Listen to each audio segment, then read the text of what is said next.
Welcome back to Big Country Politics on KTAB. Well, hello and welcome to this week's Sunday Conversation here on Big Country Politics. I'm Dan Diaz. This week our special guest is Ryan Zink. He is a candidate for the District 19 U.S. congressional seat, challenging Mr. Jody Arrington. Ryan, thanks so much for joining us today. Thanks for having me on. I appreciate being here. Well, I tell you, man, you have one of the wildest stories that I've ever heard. Before we unpack and peel the onion back on anything and everything about this, tell us a little bit about yourself. Who is Ryan Zink? For the last 1,111 days, I've been a political prisoner of the Biden administration due to the January 6 proceedings, where you just don't stand a chance in Washington, D.C. if you are a Republican. And I'm 10 years native to Lubbock, Texas. I've been there for, I originally came for college and I liked it so much that I never left. And so I decided to run for office after a series of unfortunate events because I think it's time for a change. Yeah, well, tell us about that. What would you say truly inspired your run for the District 19 U.S. congressional seat? Well, I think the biggest aspect that it came from it was I was at the Capitol on January 6th working for my father's congressional campaign, and for being a journalist, the Department of Justice turned me into a felon, and they gave me 2 misdemeanors on top of that. And while I was at the D.C. gulag, I was tortured. They had put chemicals in my food and stuffed raw chicken inside of my water pipe in retaliation for me talking to my attorneys about the conditions of the facilities. And whenever I approached Jody Arrington here to try to get some help for my case, he chose his career over standing up for the Constitution. Mm-hmm. And that was the primary reason that I decided to run. Yeah, well, and we'll get into that second part of that, what you just mentioned there here in a bit. You have an interesting tie to what happened at our nation's Capitol on January 6, 2021. Before we get into the aftermath of everything, tell us about that day and certainly what your role was. So I was working for my father. My father was had just decided in December that he was going to run for Congress. And I was working as his congressional campaign media staffer.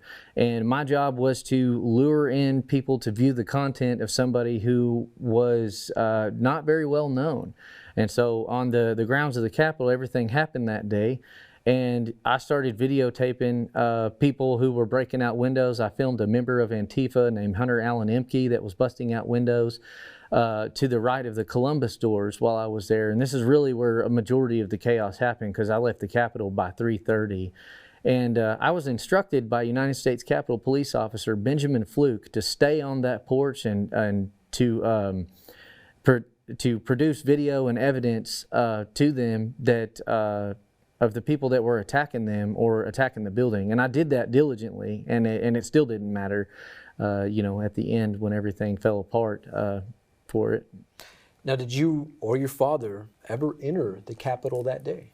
No, I never entered the building. I never assaulted anyone. I never moved one of the bike racks that were around the area. Mm-hmm. And I was protecting police officers on the east porch when Hunter was taken into custody. Some members of the crowd didn't like that, and I yelled at them and told them that they needed to get back away from those officers. And they listened to me, but, it just more happened later on in the day that I wasn't around there for. And yet you were convicted of a felony in September, obstruction of an official proceeding, and aiding and abetting, 2 misdemeanors, entering and remaining in a restricted building or grounds, and disorderly and disruptive conduct in a restricted building or grounds. That's pretty much, does that sound about right there? That's accurate. I'm at the Supreme Court on the felony with the U.S. versus Fisher ruling, because that's an Enron felony that's related to threatening a federal witness or document destruction. It's not. It's a corporate financial crimes felony. It was never made to be applied as a First Amendment deal. And I did go, and it took 22 minutes for an all-Democrat jury to convict me. 22 minutes. That's it. It would have taken them well over 4.5 hours if they'd have reviewed every bit of the evidence. And that's not to mention the fact that I had my discovery declined. I took 1,000 pictures on January 6th, and I was only given 27 and 3 videos to defend myself. Since then, on a major publication, Newsweek, you've been labeled as an insurrectionist. Break down the aftermath and certainly what you had to face. Well, there's no such thing as an insurrectionist when it comes to January 6th because nobody was armed that was there. There's only one person that's been charged with insurrection. That's Coy Griffin of Cowboys for Trump, and it was done at the New Mexico level and not Washington, D.C. So there has been a big, wide area of miscommunication about what's happened with that, and I believe that that's a dramatization from major news agencies because it's a word that they can use as a hook to bring people in, but no one from January 6th at the D.C. Circuit level or at the criminal justice with the Department of Justice there has been charged with insurrection. Politicians, certainly on the left, probably more in this category, have called January 6th one of the worst days since 9/11. You were there. How peaceful, or perhaps not peaceful, was this protest? For the entire involvement, so I got there, I guess, about 5 a.m., and I would probably say I left somewhere around 3:30 after working with the police officers on the East Porch to document some of the destruction from Mr. Emke and those surrounding him. I only saw two forms of violence that day. Hunter kicking out the windows, and then later I climbed up onto a pedestal with the help of my father to zoom into what was going on into the doors of the Capitol. And when we saw that there were people that were engaging with police, we left immediately afterwards. Wow, that's it. That was what I saw for the day. I briefly walked through the west side where a majority of the activity happened, but it was because I was on my way back to the metro because one of the police officers that we were working with told us that Muriel Bowser had instated a curfew that was going to begin at 6 and that it would probably be a good idea for us to get out of there. And we complied with that. That was the first dispersal order that we had gotten for the day. And, despite being completely nonviolent and everything else, the rest of January 6th, would continue to unfold even to this day, 3,111 days later for me. You're counting. Yeah. Or sorry, 1,111 days later for You're me. counting, yes. Well, coming up after the break, more with Ryan Zink and the exchange with incumbent candidate Jody Arrington regarding January 6th, plus Zink's take on the issues surrounding this race. Welcome back to Big Country Politics on KTAB. Well, welcome back to our Sunday conversation here on Big Country Politics. This week's guest is Ryan Zink. He is a candidate for U.S. Congress District 19.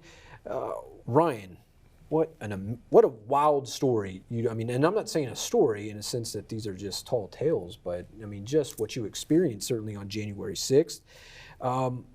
What happened on that day will be studied, by generations to come. When the dust settled, did you ever reach out to Congressman Jody Arrington's office regarding this matter? And was there any guidance provided or perhaps any words exchanged? So now to date, I've reached out to over 4,500 elected officials. I'd reached out to over 65 congressmen, including Mr. Arrington's office at the time. And he did meet with me. I showed him all of the participation things that I had done for the day. Every single video, we held nothing back from what was given about speech, but that was all I did that day was speak. And he listened to the whole thing, and more particularly, one of the frustrations that I had with it was that when I talked about being tortured at the D.C. facility, about how they had kept us in isolation, put chemicals in my food, and stuffed raw chicken into my water pipe to sabotage my drinking water with salmonella, E. coli, amongst other things with the biological aspects of what they were trying to do. Not having a Bible was one of the biggest issues that I had, that I talked about, that there was a constitutional value that comes with it. And instead of cooperating, or making a statement or doing anything, I was handed a couple of emails and deferred down to a man named Russell, who, these emails and stuff, they weren't people that were vital of anything. I asked if they were willing to make a comment to stand up for, for defendants who were having their constitutional rights violated. And it just was told basically that it just wasn't a good look, that they had to, be critical of the way that they presented their image, and they chose their image over the Constitution. And I had a real problem with that. And that was ultimately the reason that I decided to run against Arrington, because even Chance Ferguson, one of the other candidates that's running against Arrington, the same thing happened to him with COVID, where Arrington refused, to step forward on it. And we need somebody with a spine during these times. Well, let's get into the issues here. Border security has been a major talking point this campaign season. Certainly at the last Taylor County Republican candidate forum just a few weeks ago, that was a major thing that people wanted to hear about. What do you feel you could do different when it comes to the crisis on the border? Well, I think that what we need to do is that we need to return the power back to the states and to the people in more particular, because the state of Texas has its own constitution. I do agree that the Supreme Court made the right ruling, that it says that the federal level is supposed to be who protects the border, but this is an American issue. Inflation rises for all 50 states, no matter who or where you're at, through the problems with the border. I personally have a 50-50-50 plan that I think that if you're trying to enter the United States illegally, there should be every 50 yards, there's a 50-foot tower with a 50 caliber machine gun, because we have people that are coming into this country that we don't know who they are. And you know, they label me as a domestic terrorist for being a journalist on January 6th, and yet 2 weeks ago, 50 Al-Qaeda agents are arrested in Denver, Colorado with a weapons cache. There's a serious problem here. We have 2 million military-age Chinese males that have walked across the border. We need to give the power back to the states. I support what's going on down at the border, but we should have been doing this a long time ago, not just during an election season. Well, on your website, ryanzink.vote, you address staying local. A lot of these other candidates in this race have, addressed this. Talk about that and what that looks like if you are elected. So staying local for me is making sure that I represent each county the way that they're supposed to be. 33 counties, one vote, one voice. I mean, that's what we have to represent West Texas for Congressional District 19. And making sure that I'm out and meeting with people. I can't tell you how many people I've met and talked to on this campaign trail that have never met Arrington, have never seen him, have never experienced any interaction with him in the community. And I find that to be a travesty, because as an elected official, you need to be made available. And I'm no better than anybody else out here that comes up. I'm just a normal person that ran. I'm obviously not a politician, with all of the everything. I just want to make a difference for our community. Well, the farm and ranch community plays a major role in the panhandle and here in our area, West Texas. What are you hearing from farmers and ranchers in this district, and what are you bringing to the table as far as being an advocate for this group? Well, the biggest issues that I hear from the farmers and ranchers in my area is about the cost that's associated with what they do, whether it's on the farm or the ranch side, or just ag in general is expensive, and it's getting harder to work with banks. Banks are becoming less and less able to lend out loans because of the Bidenomics that are at play here in the United States. We're also seeing meat labeling. Our market has been infiltrated with low quality beef from other countries that doesn't go through the same scrutiny that we have, and it's driving up cost here, and it's pushing out our local people into vendors, as well as when you mix like drought and these high operation costs that come on top of that, it's just something that's there. And I'd like to try to find a way to stop sending money to Ukraine, and maybe let's start putting money back into the places that actually matter, like the Americans' pockets. Interesting. In about 20, 30 seconds or so, you have the camera to look into. Why should the voters here in Abilene and throughout the big country take a chance on Ryan Zink? I think that you should take a chance on me, because I'm not going to sit here and try to sugarcoat anything.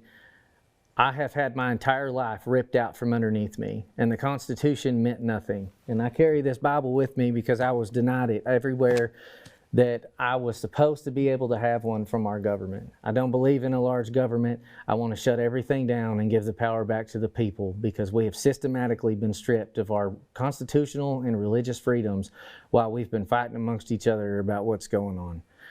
I would like your vote, and I would love to stand side by side with you, because I'm not a politician and I don't care about what Washington, D.C. says that we need to do. We need to have a vote here in our communities to make the best decisions for us in this community, and stop with all this wasteful federal spending that's been going on. And I have a backbone to stand up for this community, because I've stood under the full weight of the federal government for the last 3 years. Ryan, I appreciate your time, sir. Yes, sir. Thank you very much for having me on. You bet, man. All right, for Mr. Ryan Zink, I am Manny Diaz. This has been another Sunday Conversation right here on Big Country Politics. We'll see you next time. God bless.